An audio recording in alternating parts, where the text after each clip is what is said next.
मेरे पिताजी को ये ताने सुनने पड़े कि आपका लड़का तो बर्बाद हो चुका है। माँ ने उस वक्त एक शब्द कहा कि बेटा अब आप बड़े हो गए हो, अगर घर का ना सही तो कम से कम अपना खर्च निकाल लो, अपने खर्च चला सको। उस दिन मैंने एक बड़ा टफ डिसीजन लिया।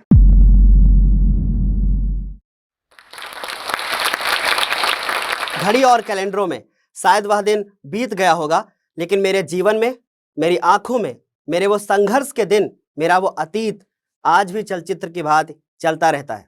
जी हाँ दोस्तों, मेरा नाम है शिवम द्विवेदी और मैं YouTube पर ज्ञानोदय के गुरुजी नाम से जाना जाता हूँ, जहाँ पर मैं हिंदी मीडियम के बच्चों को 9th, 10th, 11th, 12th पढ़ाता हूँ। और मैं उत्तर प्रदेश के लखनऊ जिले में मोहनलालगंज क्षेत्र से एक छोटे से गांव में रहता हूँ। सबका अपना एक सफर होता है और संघर्ष में इंसान सीखता है। मैंने भी संघर्ष में सीखा और अपने सफर की शुरुआत मैं 9th क्लास से शुरू करना चाहूँगा। जब मैं 9th क्लास में था तो मेरा 9th क्लास में सोशल साइंस का एग्ज़ाम छूट जाता है, और जब सोशल साइंस का एग्ज़ाम छूट जाता है तो उसका कारण ये होता है कि मैं क्रिकेट खेल रहा था और मैं अपना एग्ज़ाम नहीं दे सका। अक्सर ये भूल बहुत सारे लोगों से होती है, वो मुझसे भी हुई। मेरा 9th खराब हुआ। मेरे पिताजी को ये ताने सुनने पड़े कि आपका लड़का तो बर्बाद हो चुका है और अब इसका ये साल तो बर्बाद हो ही रहा है, और साथ ही साथ ये क्रिकेट में अपना टाइम जो है वो व्यर्थ कर रहा है। ये बात उस वक्त मेरे पिताजी के लिए बहुत बड़ी बात थी, क्योंकि हर एक परिवार का जो पिता होता है तो वो यही सोचता है कि हमारा बच्चा बहुत अच्छे से पढ़े, और मैं उस वक्त अच्छे से पढ़ाई नहीं कर पा रहा था, कुछ और चीज़ों के बारे में सोच रहा था। उस वक्त मेरे पिताजी परेशान हुए, उन्हें तानों का सामना करना पड़ा, ताने सुनने पड़े, और कुछ लोगों ने यही कहा कि भाई लड़का बर्बाद हो गया है।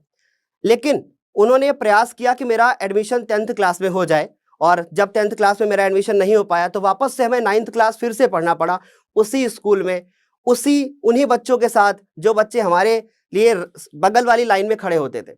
अब ये सोचिए कि एक स्टूडेंट के लिए कितनी बड़ी बात होगी ना, और उसको अंदर से कितना झेप महसूस होगा उस वक्त जब वो ये सोचेगा कि हम तो उन्हीं बच्चों के साथ पढ़ रहे हैं जो बच्चे 9th क्लास में हैं, और वापस से मीन्स कि वो जूनियर बच्चे हैं।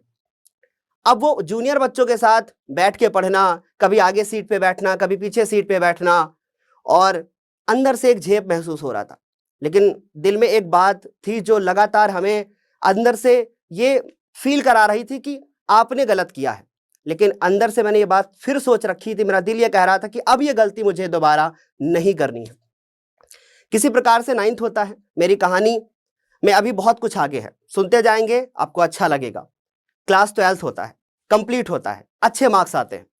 अब जब क्लास 12th के बाद बच्चा जब आगे बढ़ता है, क्योंकि अब कॉलेज लाइफ आने वाली है, जब कॉलेज लाइफ स्टार्ट होती है ना, तो फिर एक समस्या होती है, अब क्या करना है।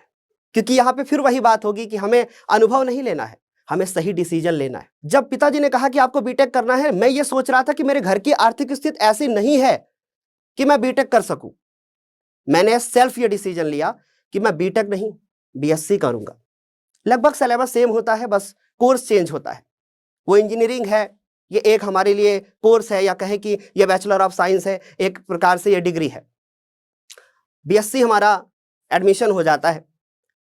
लेकिन जब कहते हैं ना कि अगर घर की आर्थिक स्थिति अच्छी नहीं होती है तो, और घर का अगर बड़ा लड़का होता है तो उसके ऊपर जिम्मेदारियों का बोझ बढ़ता ही जाता है। बीएससी का पहला वर्ष किसी तरीके से कंप्लीट होता है और घर की आर्थिक स्थिति अच्छी नहीं होती है। माँ ने उस वक्त एक शब्द कहा कि बेटा अब आप बड़े हो गए हो, अगर घर का ना सही तो कम से कम अपना खर्च निकाल लो, अपने खर्च चला सको। क्योंकि पिताजी एक ऐसी जॉब में थे कि बहुत ज्यादा पैसा नहीं मिलता था, और हम 4 भाई बहन थे। समस्या यही थी कि उन्हें सबका खर्च चलाना है। साथ में माँ जी भी बहुत हमारे लिए काम की है। हम कहें कि उन्होंने अपने जीवन में बहुत कठिनाइयों का सामना किया है।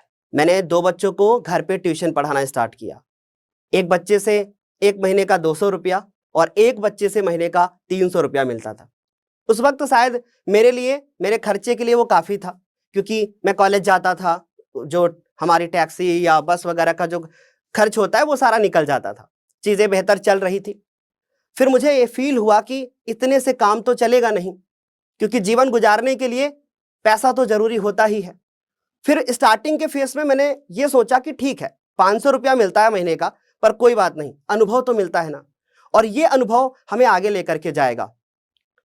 मैंने ये चीज सोची और सोचने के बाद मैंने इस पे काम करना शुरू किया। मेरे परिवार के बड़े भैया ने कहा कि क्यों ना एक कोचिंग खोल लेते हैं। स्टार्टिंग में उसमें भी समस्याओं का सामना करना पड़ा कि कोचिंग आखिर खोले कहाँ। मेरे गांव से 3 किलोमीटर दूर एक जगह में मैं अपनी कोचिंग खोलता हूं और उस कोचिंग का नाम बड़े भैया ने दिया कि आपको ज्ञानोदय कोचिंग क्लासेस का उदय करना है। करना तो हमें ज्ञान का उदय ही था, तो मैंने सोचा कि क्यों ना ज्ञानोदय ही सही रखा जाए। तो ज्ञानोदय कोचिंग क्लासेस हमारी स्टार्ट होती है।